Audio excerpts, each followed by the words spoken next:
up, y'all? So I'm back. I had my I had my coaching call.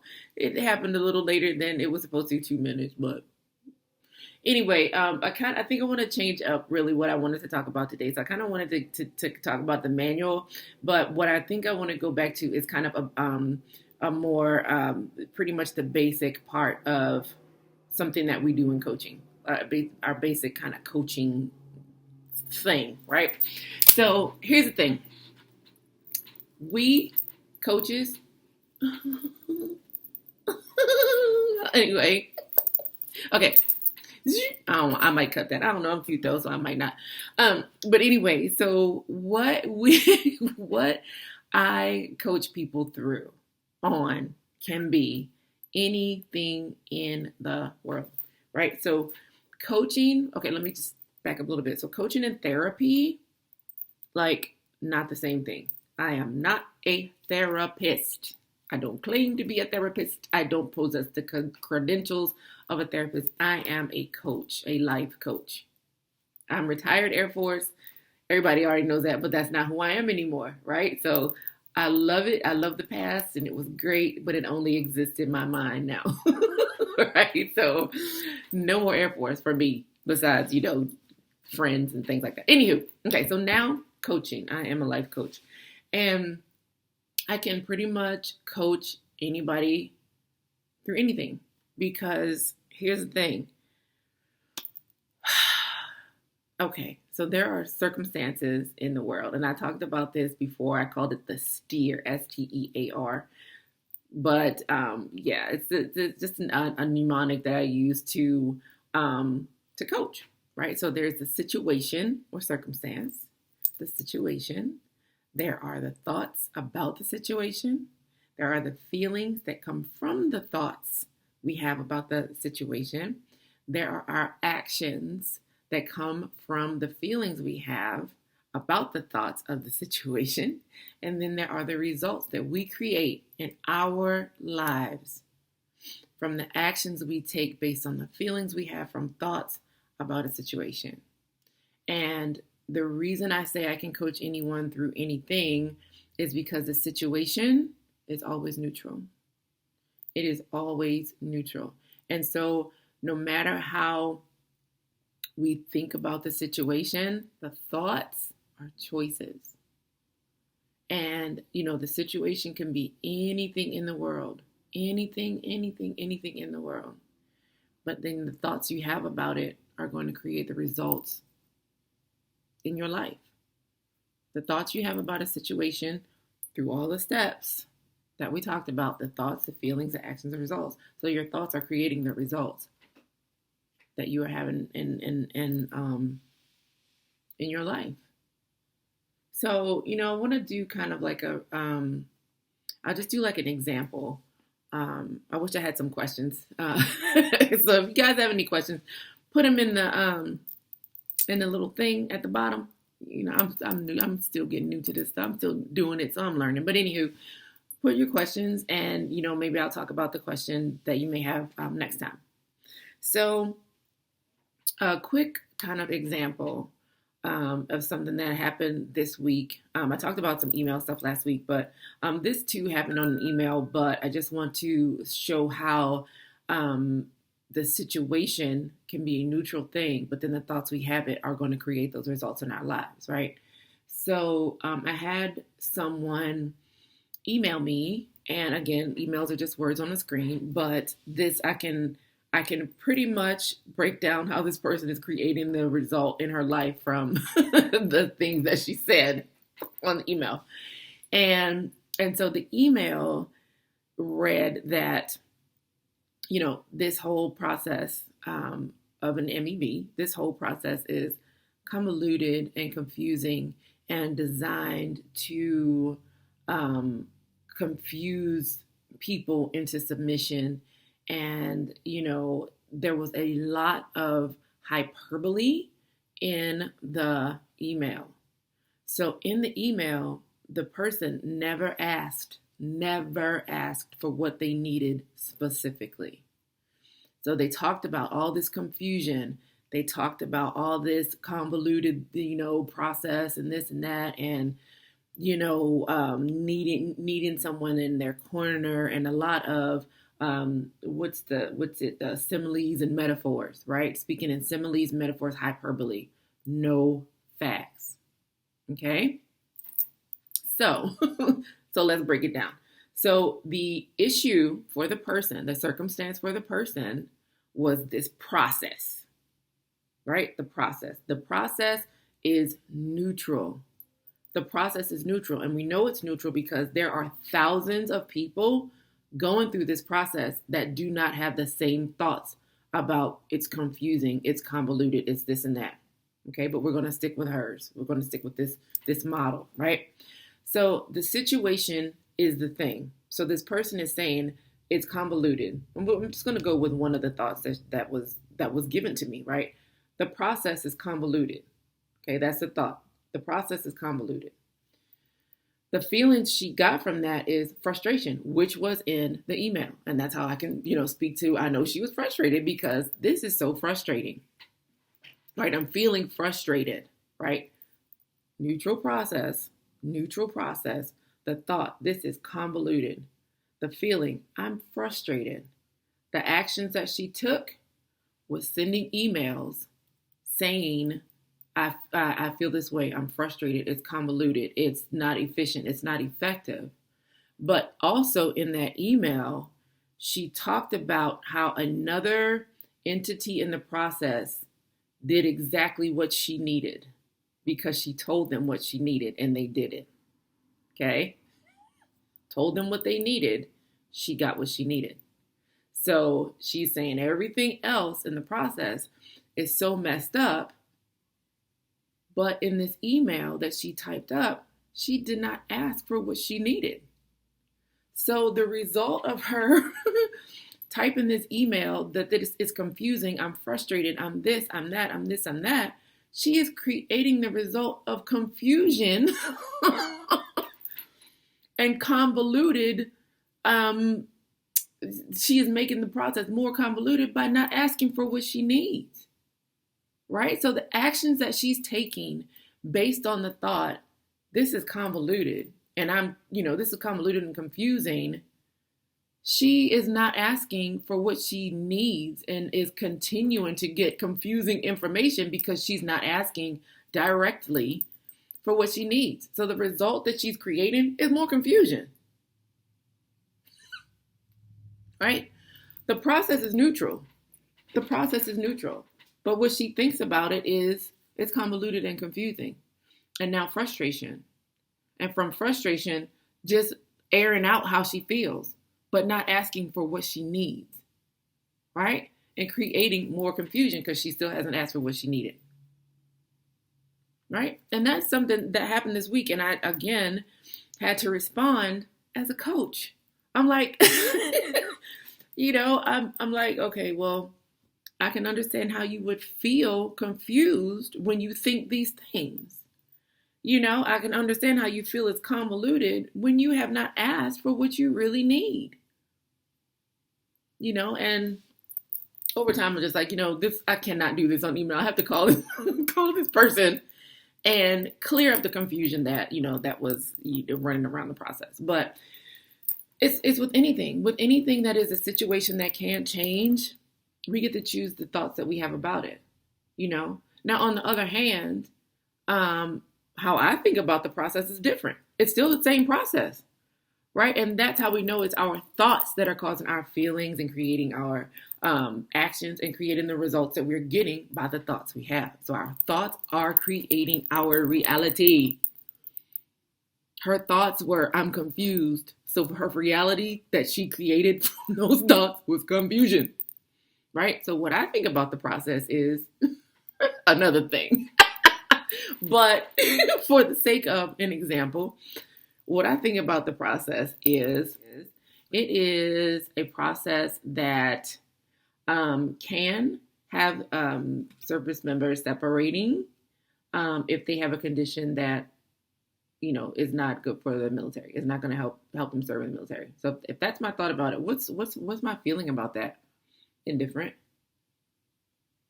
I'm indifferent. I don't have any good or bad feelings. There's nothing no emotion processing in my body. I'm indifferent about it, right? And so then what are my actions going to be about that, about feeling indifferent about this process that gets people out? My actions are I continue to do my job in a way that keeps pushing the process forward, right?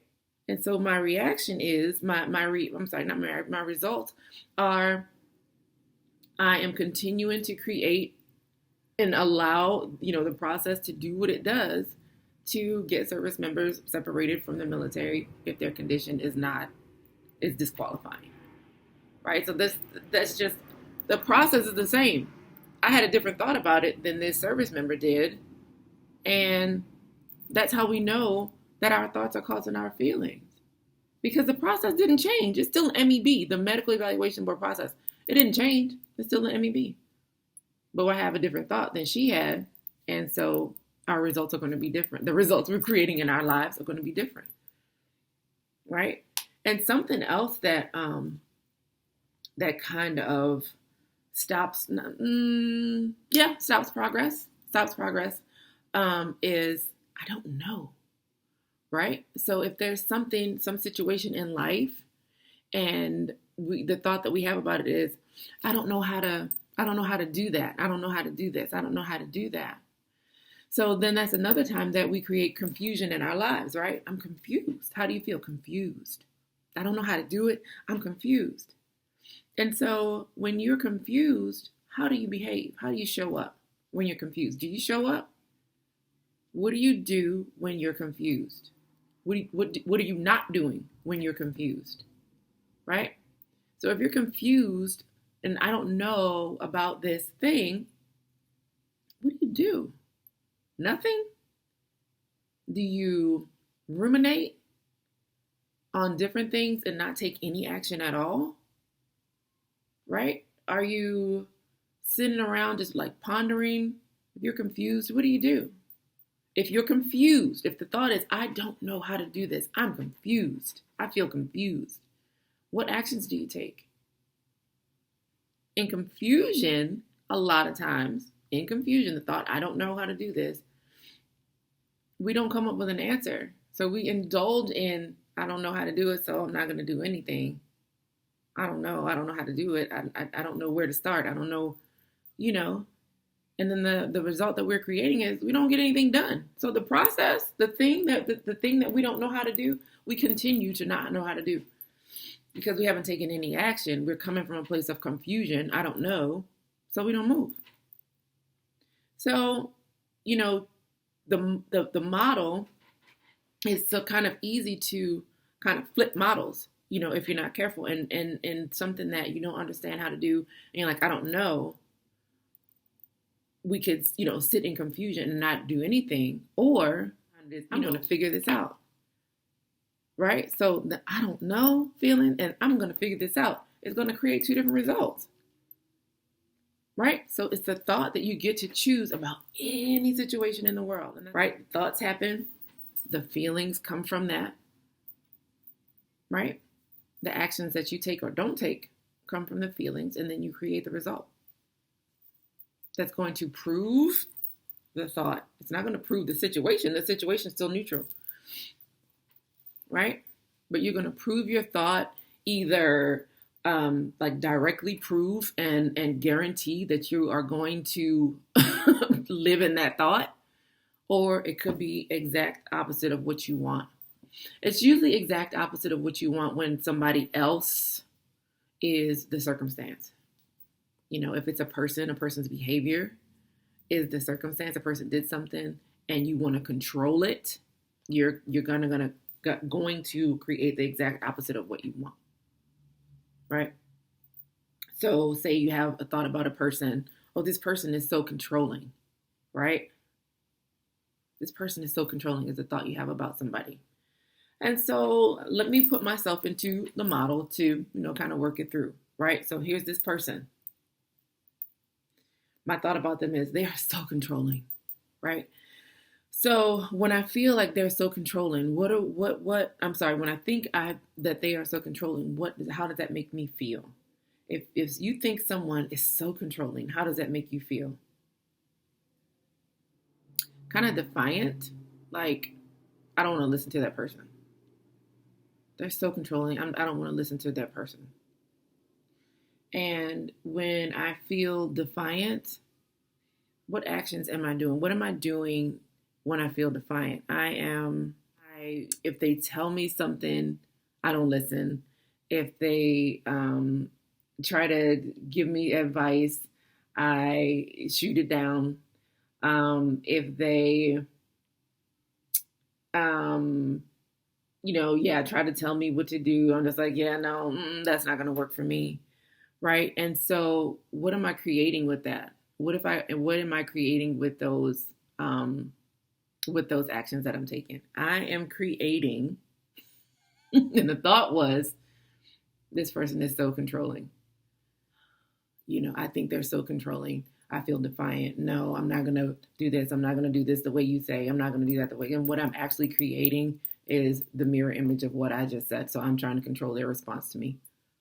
I'm trying to control how they respond to me. Right. And the thing about that is the person doesn't have to change who they are. The thing that changes, because I want to feel a different way about this person, is my thoughts. Right? You get to choose the thoughts that make you feel the way you want to feel.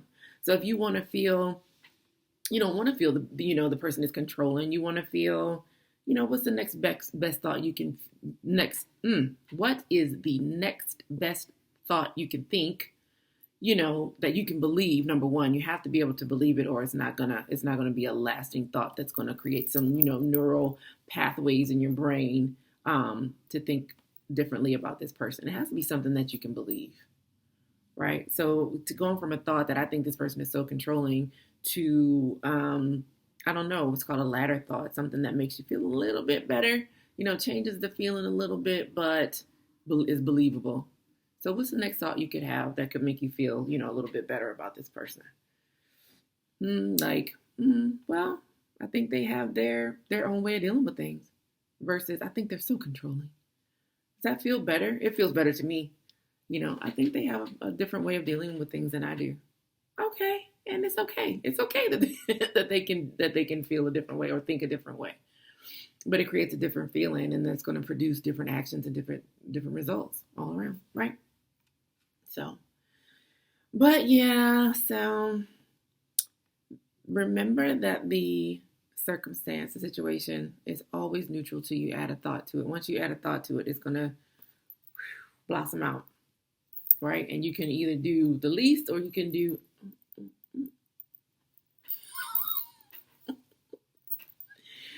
but yeah, so situation neutral, you add a thought, and then that will create your feelings. Feelings drive our actions or inaction, right? So there's things we can do and things that we won't do. And then that is going to create the result that proves the thought we had in the first place. So, yeah. But anyway, that's it. I just wanted to talk about that a little bit and, kind of give you guys something for going through the week, right? So the situations are what they are. That's the facts. That's the thing that can't be changed. It's the facts, right? How do you think about it? What do you think about it? How do you want to feel about it? Right? So, situations are situations and they're neutral until you add a thought. Really not. It might be a pattern thought, right? So you've been thinking this way. So the neural pathways are on a loop that you think the same way about the situation every single time until you break the pattern of thinking, right? So the thing is still the same thing, but you catch it consciously, catch it in the moment and decide, I don't want to continue to think this thing that causes me to feel a way that is not serving me. These thoughts are not serving me. So why am I thinking them? Right? And, once you catch the thought from the thing that doesn't change, you catch the thought in the moment and you're conscious, you make a conscious decision, you have to keep making that same conscious decision to now create a new loop, right? You have to catch it as a conscious thought in the moment to create a new loop, a new neural pathways that will take you to this new thought about this thing every time instead of the old thought. That's it, peeps. I just wanted to come on and, just kind of start from the beginning about, the situation, the thoughts we have about situations, the feelings, the actions and results we create with our own thinking. So, yeah, that's what I wanted to dig into a little bit today. I hope this helps. Remember, thoughts are conscious choices, right? But when you feel like it's on an unconscious loop, you got to stop the thought and recognize that this is not the thought I want to be thinking, and then choose another thought to get the results you want in your life. Okay, that's it. All right, y'all. It's Saturday. I finished up. I did. And so I'll see y'all next time with Coach KELZ Saturday Strategy, and I'll be dropping some nuggets next week. All right, God willing, I'm here. Love y'all. Y'all take care. Have a beautiful week and weekend. Love y'all. Bye.